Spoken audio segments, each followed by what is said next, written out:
Sup flappers, we just got done doing a massive giveaway here on my channel. We give away 1 Albedo and 1 Eula. The winners will be getting their prizes on Wednesday's live stream. So if you guys are curious to see that and see if Walrus does ever come through with his promises, you guys can tune in on Wednesday. So with that said, we were sitting here with chat after the giveaway and we're chatting, and yeah, of course, beautiful chat right above me right here.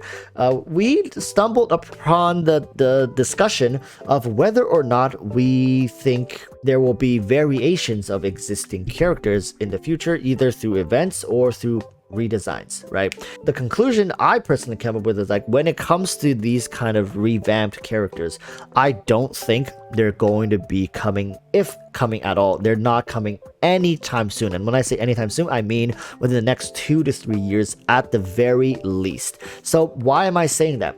One of the reasons is because of variance and having to upkeep quality.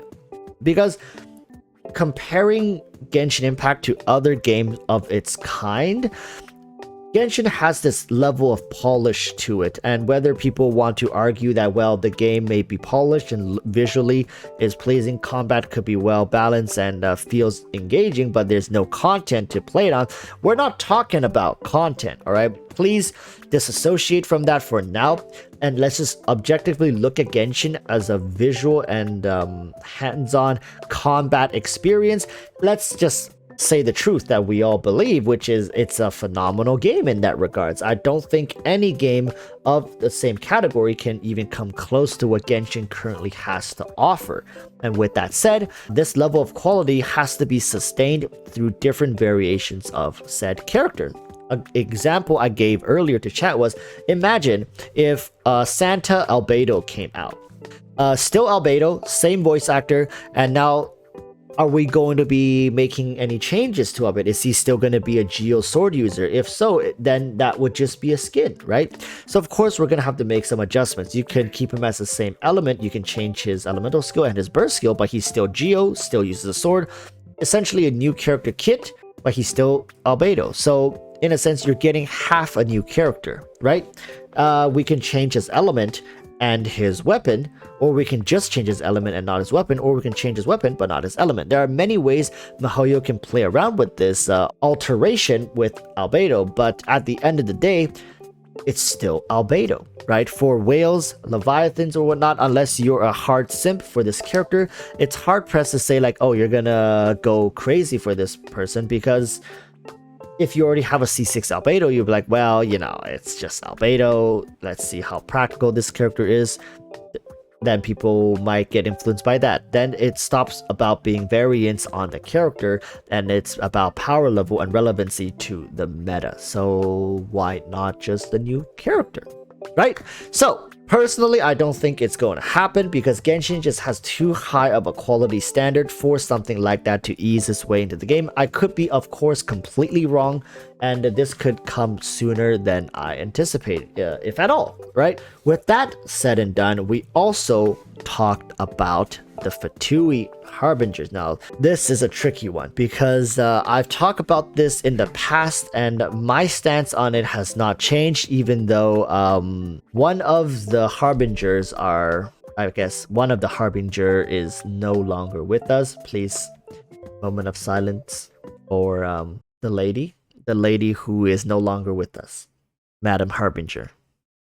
She was so freaking hot. Anyways, what I was talking about is with, let's say, Tartaglia, he has his base form, he has his electro spear form, and then he has his ultra giga chat form, which miHoYo already designed and animated all of the skills, essentially, right? Of course, the fine-tuning of the skills has not been done, but it's not out of the question, per se, for miHoYo to implement these different versions of this character. And let me tell you guys, I am willing to bet my bank account on miHoYo making entirely new characters to sell us, as opposed to letting Tartaglia owners be able to unlock these additional forms, because that would just be too freaking convenient. Now, wouldn't it, chat?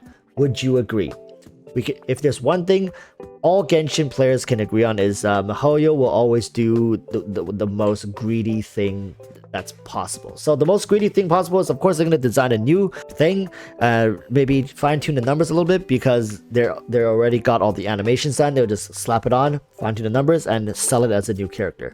And they know it's going to sell like hotcakes because people have been simping for these forms for the longest time. So probably they're going to, if they're really stingy, they're going to bundle 2 different characters. So Tartaglia's second Electro Spear form is going to be a separate version from his final Giga Chat form.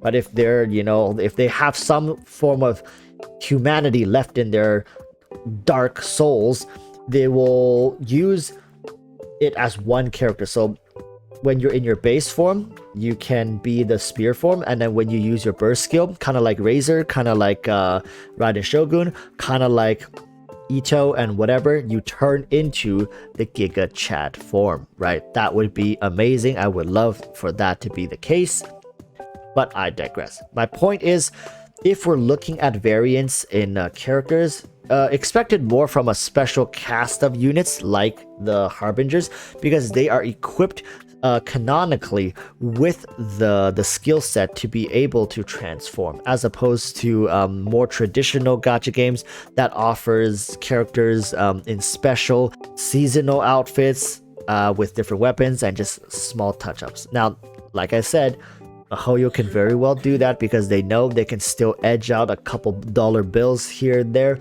But at the end of the day, do I really think they need to go to that length to milk the player base? Absolutely not. miHoYo has many ways they can go about this. Skins, they still haven't even dipped their little Hoyo toes into the pond of skins.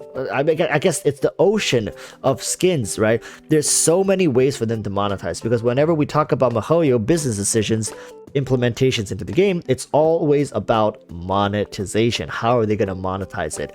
And before they exert all their resources here that are easy and very staple at this point when it comes to modern gaming and microtransactions, they're not gonna be getting into character redesigns and reskins and remodels before they completely suck dry or well oiled the machine that is the skin market. All right, so with that said, I hope that this video has been clear, and I hope you guys can engage in some comments down in the comment section, or join my live streams in the future like these wonderful people have.